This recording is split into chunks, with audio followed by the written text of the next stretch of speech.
once again for another Chicago Bears Victory Edition post-game show right here on the Kenikkasports channel, everybody.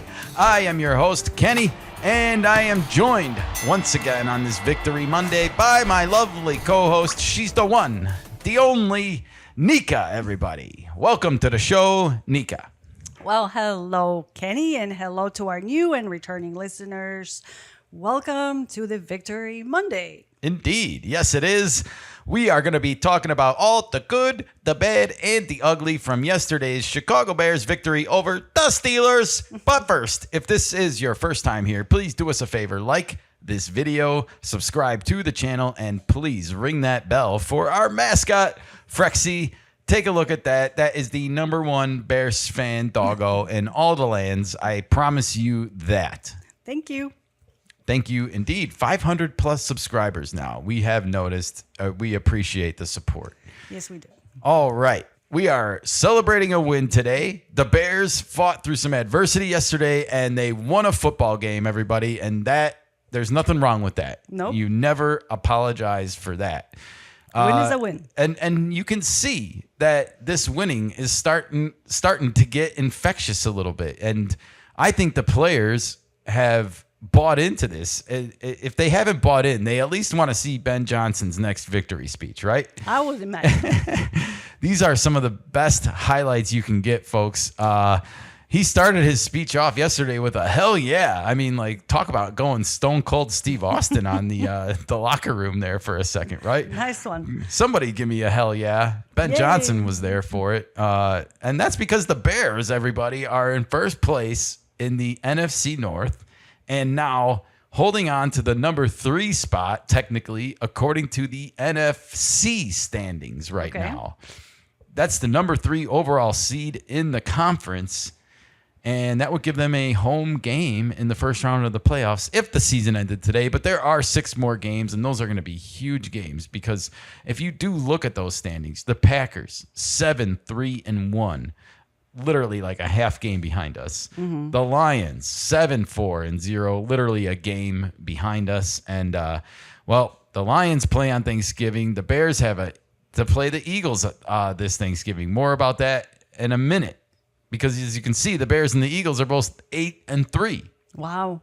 The Bears tied the Eagles in the standings. That's crazy. The defending Super Bowl champions. Yeah. I mean, it doesn't take long, folks, when you get the right coaching in there. Yeah. Because I think we've heard it before from a lot of people around the league and just whispers that there are so many poorly coached players. Tom Brady, I think, is the one that actually is the one that's talking about this the most publicly, is saying, like, you won't believe what I've heard in NFL locker rooms, from coaches. We are now 8-3.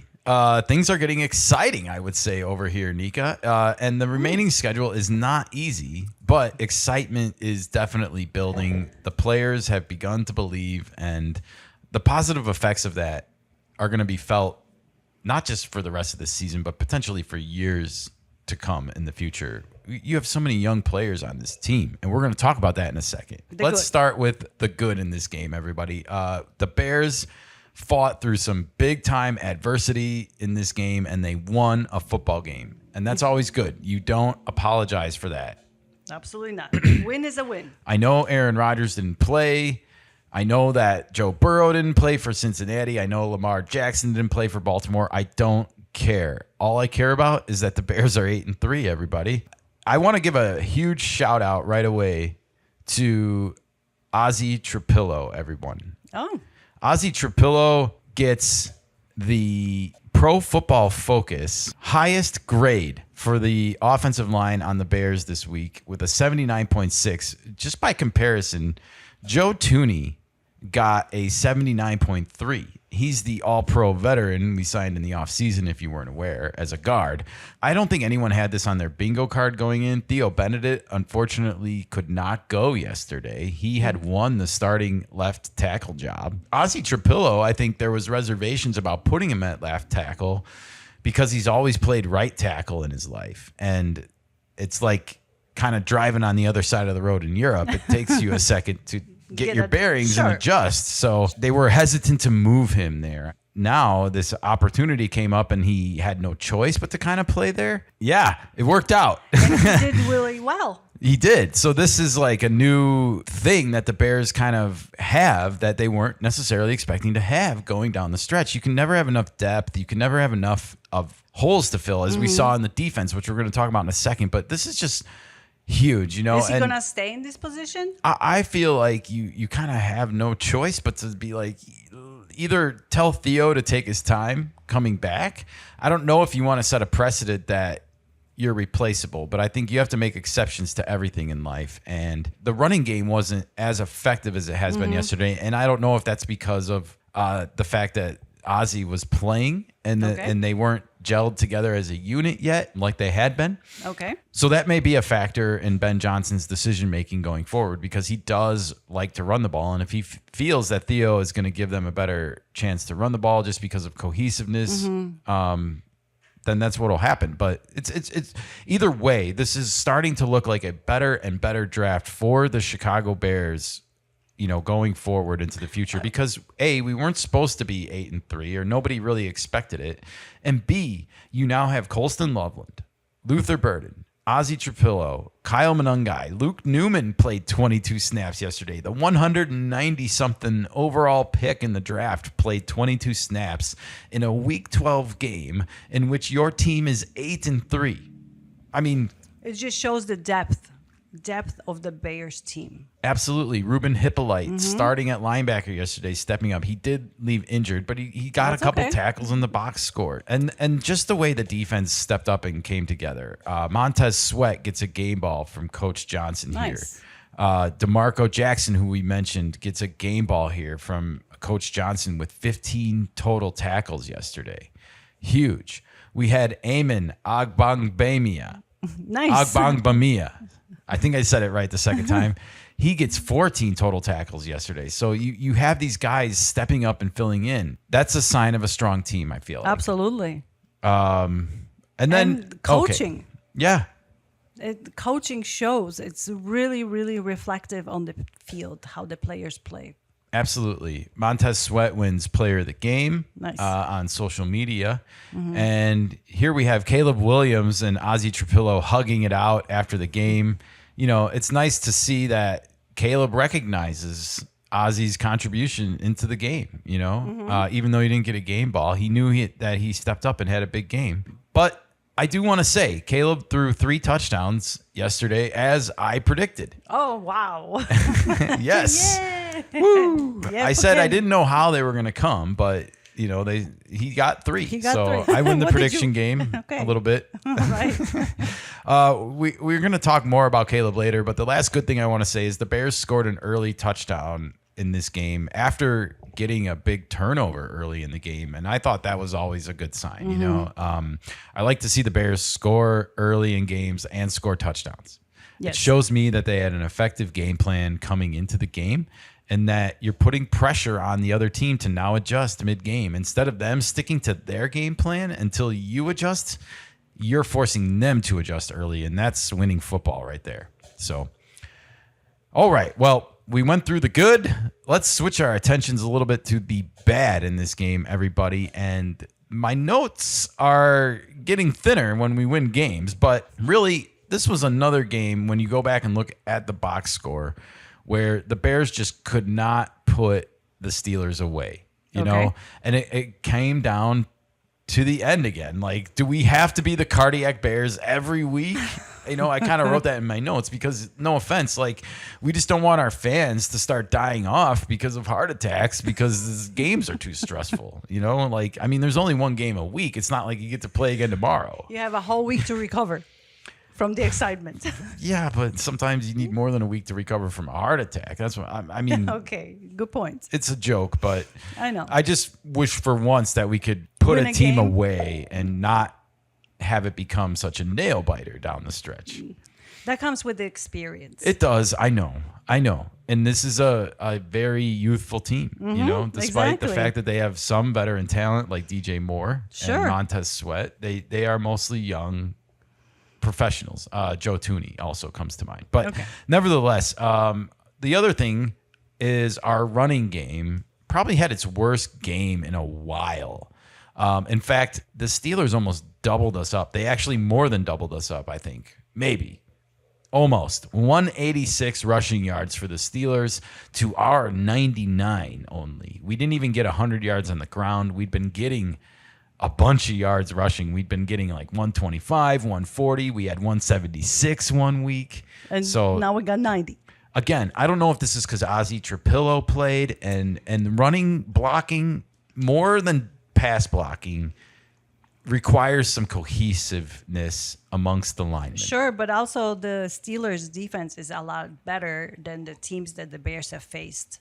100%. So anyways, yeah, I hope that this is not the start of a new trend for the Bears. And I hope if Ozzie practices more with the first team unit and he has an opportunity to fight for this left tackle job, then, you know, it won't be the start of a new trend. So let's just hope not. I know Ben Johnson wants to run the football. So it's going to be the first and foremost on his mind, and it will weigh into these decisions. All right. Well, Pittsburgh also, I should point out, they have a pretty decent defense. We pointed this out coming in. They were like third in the NFL in sacks, you know, and they made their presence known, sacking Caleb Williams in the end zone, forcing the fumble and recovering it for a touchdown.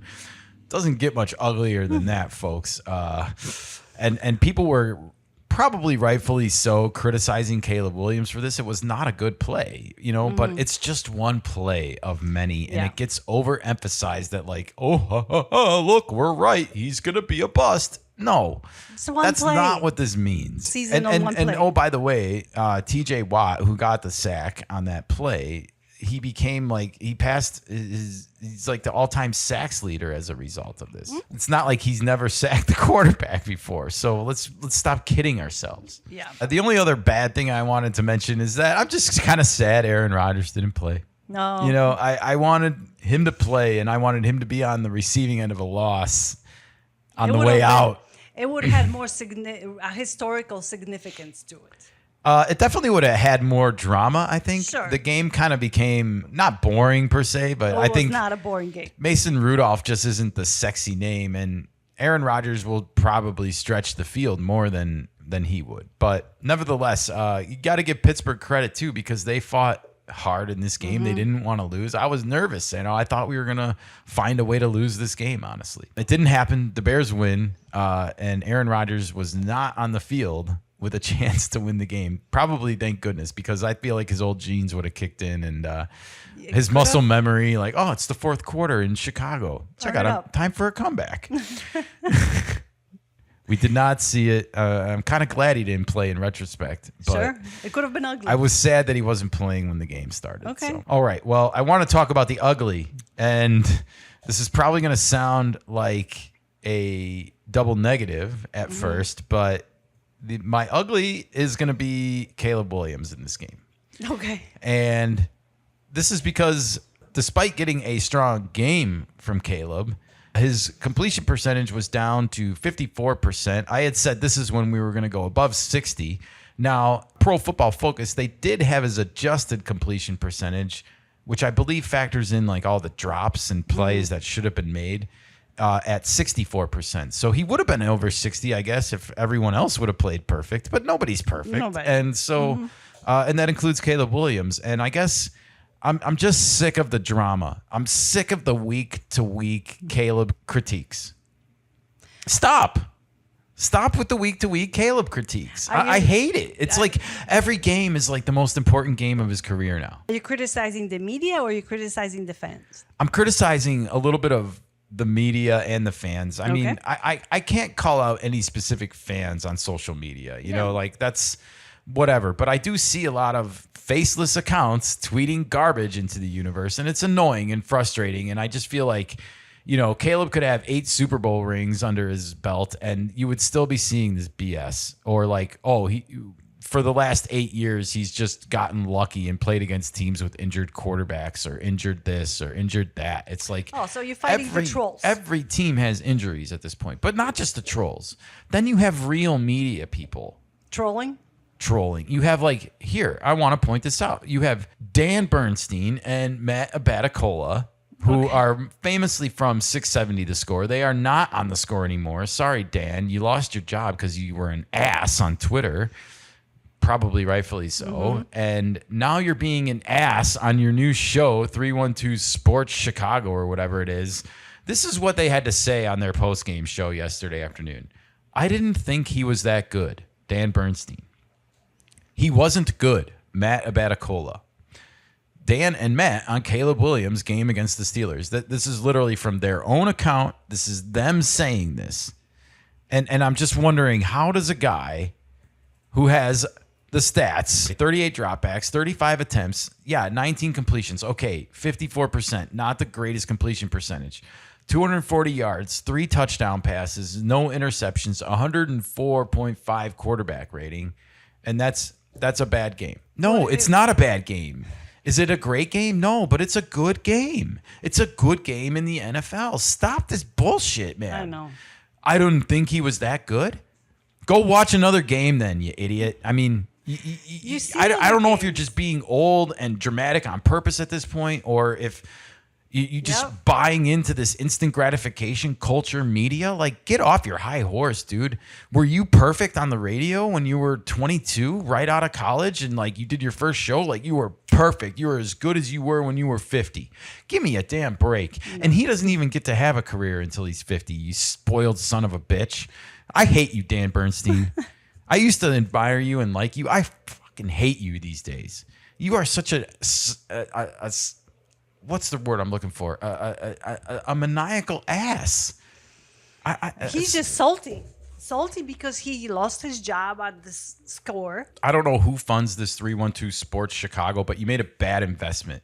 You put your money in a bad place. This guy is horrible, man. I cannot believe the crap coming out of his mouth here. And I refuse to listen to his new show. I absolutely refuse. And, we are the alternative, by the way. If you want a little bit more subjectivity and actual truth and positivity and not just always looking for the most dramatic angle to sell people because it sells, because it's dramatic, that's called sensationalism. That's why the fake news mantra exists. Mr. Anti-Trump over there doesn't realize he's part of the damn problem, does he? I'm just tired of it, and I'm calling him out today, and I'm calling out Abatacola. They both know better. They know better. I know they know better. And I don't know what's happened over the years to turn them into such cynical assholes, but I wish they would go away at this point. Can we retire them? Can we subscribe to our channel instead and at least not give you the sensationalist bullshit? We will call it out every time, and I'm calling it out here today on Victory Monday because I'm sorry, man. 240 yards, 3 touchdown passes, and a win at home on Sunday is not a bad game. It's not. There's no definition on the planet where that's not a good game. Is it the greatest game ever? No. No, of course not. No one's saying that. No one's arguing that. There's no perfect game in football. It's a football game. Things happen. And he's in his second year. Exactly. Let's see where he's at in year number 4 with hopefully the third year of this offense under his hands. Exactly. Jeez. I hate this instant gratification culture, man. So I'm sorry. And I know he did have a fumble that led to a touchdown for the other team, and that was a bad play, but it was one play. You cannot hang the whole season on one play. It was one play in the game for a team that was number 3 in the league in sacks coming into it, by the way. Dan Weirder of The Athletic. I'm calling him out for that play, by the way. That might be the single worst play of Caleb Williams' career to date. Awareness failure times 10. Held it forever, couldn't escape TJ Watt, made a bad play worse, and the Steelers score 14 points in 46 seconds with a strip sack fumble recovery touchdown there. Stop tweeting during the middle of the game this sensationalist crap and do your job maybe. Maybe The Athletic should be like, why is Dan Weirder tweeting this in the middle of a game instead of watching and paying attention and doing his job? That's a great Or question. do they want him tweeting out dramatic bullshit like this in the middle of the game because it creates conflict and gets 27,000 views on Twitter?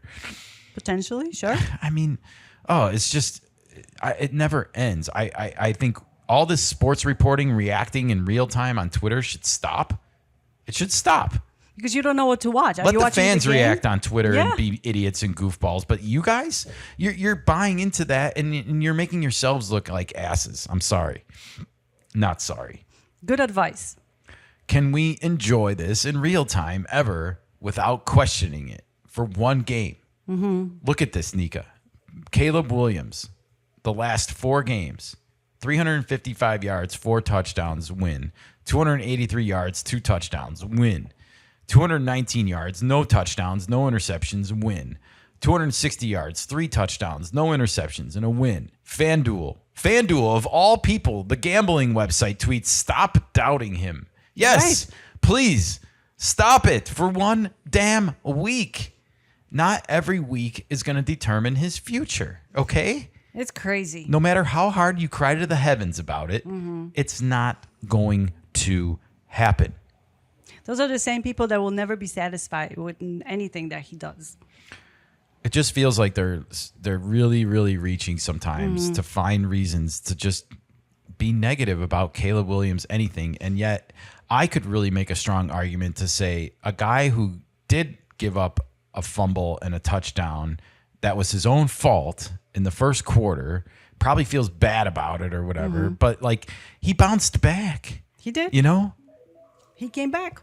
He did. He came back and the Bears won the game. And I think that's the most important thing out of this whole thing.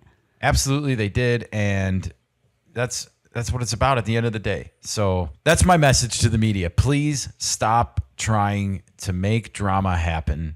And let's just step back and enjoy this whole project for what it is. No one had us at 8-3. No, that's the biggest story. It's almost a Cinderella story.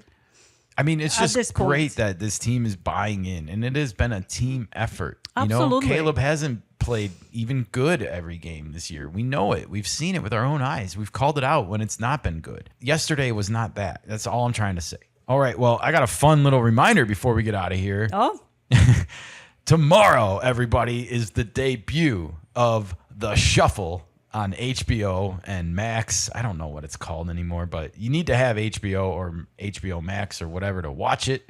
And this is, of course, the behind-the-scenes making of the Super Bowl Shuffle, an NFL Films documentary.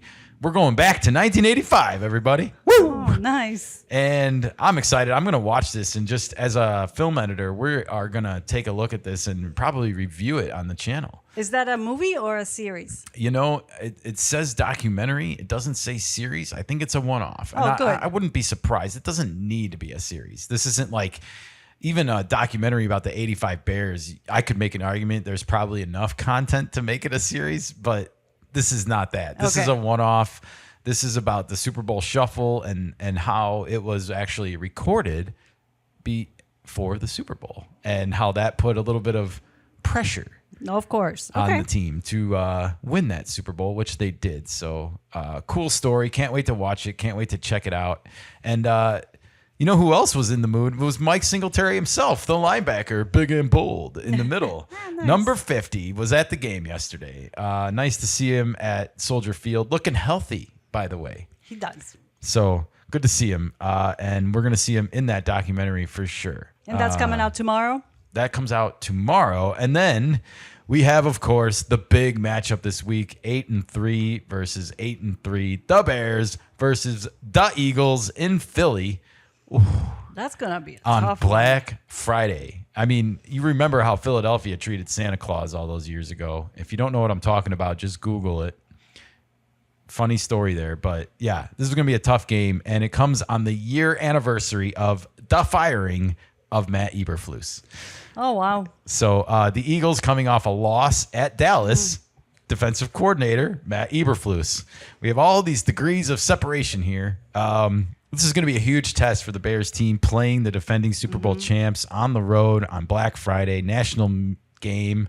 And it's the only game on Friday. So everyone in the NFL Spotlight. world is going to be watching. Absolutely. Well, this has been another edition of the Chicago Bears post-game show, Victory Edition, right here on the Kenikka Sports channel. And thank you for joining us. You can always count on us for unbiased and just level-headed opinions here on the Kenikka Sports channel. Thank you so much for joining us.